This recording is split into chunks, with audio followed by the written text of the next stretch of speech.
I've been director of Green Bank Observatory for about 14, 15 years.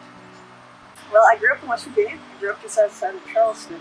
I got a job down at Arecibo, working at Arecibo for a long time, and we would come up here periodically and realize that this would be a great place to come and settle. So my husband and I came and visited and just absolutely loved the place. Chris Selter sent me a note and said, "Hey Karen, I don't know if you noticed, but they need a scientist and a software engineer in Green Bank." So we both applied for the job.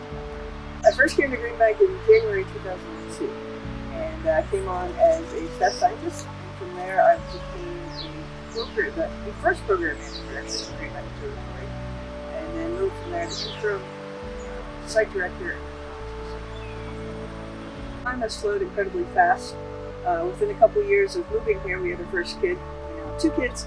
Actually, when I took the job in Green Bank, we had certain ideas about what was going to happen with the GBT. But then, of course, in 2012, we had the divestiture announcement from the National Science Foundation.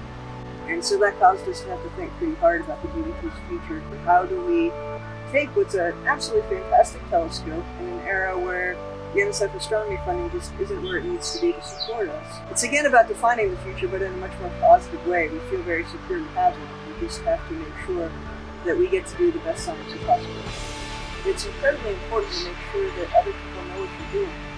If I just sit in my office and discover something awesome and only tell 5 other astronomers about it, we all might think it's cool, but really I haven't contributed to society. I gave a talk one time to a group, and it was just fun because afterwards a little kid came up to me and said, "I always wanted to be an astronomer. Now I want to be a radio astronomer." So part of the fun of being at Green Bank is that everything from campaign cafeteria staff, tour guides, we've got the plant maintenance group, we've got telescope mechanics, we've got telescope operators, we've got our hardware engineers, we've got software engineers, and we have the astronomers.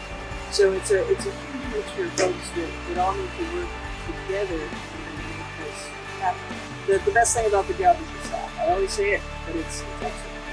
And it's a huge part of, I think, what makes Green Bank a very, very special place. The biggest change that has happened over the last years is really watching what I think of as the old guard retired and moving to new directions with new faces. And looking ahead, we've got a lot of fantastic new staff on site across all of the divisions, and knowing that those staff plan on sticking around for a long time, so it really gives you a feel for the future.